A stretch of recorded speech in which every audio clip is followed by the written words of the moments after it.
When I do Google Ads audits, there's typically two placements that continuously show up that are wasting money for our clients. So today I want to walk you through exactly those two placements, which is kids' YouTube videos and mobile apps. So I'm going to walk you through how you can actually find this information in your account, how you can exclude these placements, and a few caveats to think about when you're doing so.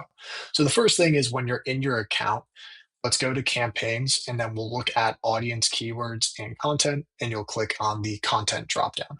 What this is going to do is this will show you all of the content placements that your video ads, display ads, or PMax ads are running. Up top, you'll actually get a report of those placements themselves. Right now, we're at the account view, and then you'll see your exclusions down here. So, like I said, there's two major placements, right?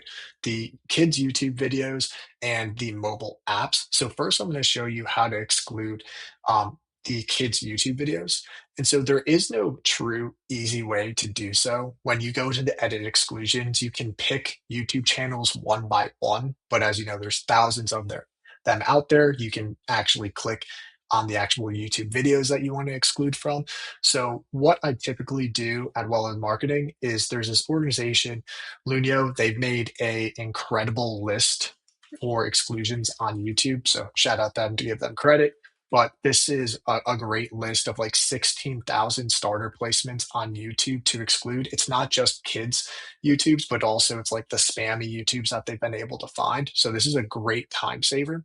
And what you can do is you can basically upload this list to your Google Ads account. So I'll show you how to do that as well. What you'll want to do is you'll go to your tools, go to shared libraries, and you'll go to exclusion list. You'll see you have your negative keyword list, but what you want to click on is placement exclusions list. And you can see I already uploaded one here, but I want to show you what the list format actually looks like, just in case you wanted to add in your own placements as well.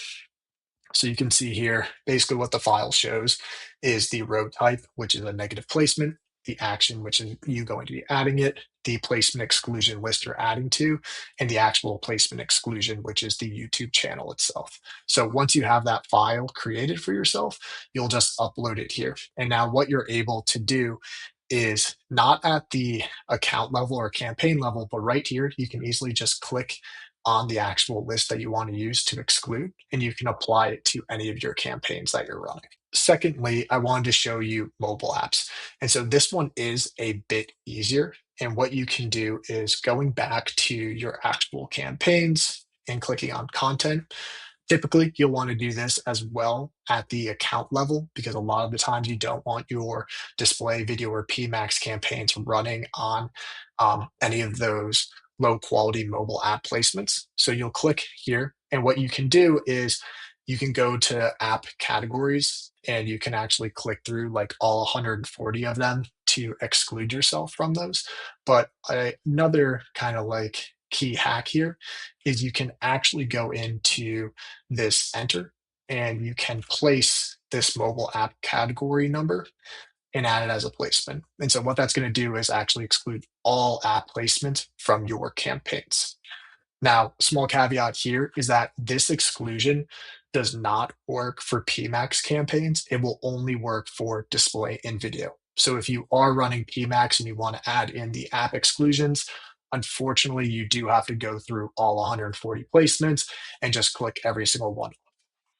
The second caveat that I want to talk about is that even though you added in these exclusions, you sometimes can still find app placements in your display, like impression reporting.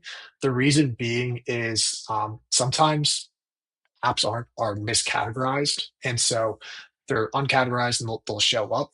And additionally, there's individuals who are on the web, and so it'll count it as like a web view rather than like a mobile app view. So sometimes you'll still see those impressions come through, but like I said, this definitely should capture about 95% of those views for you.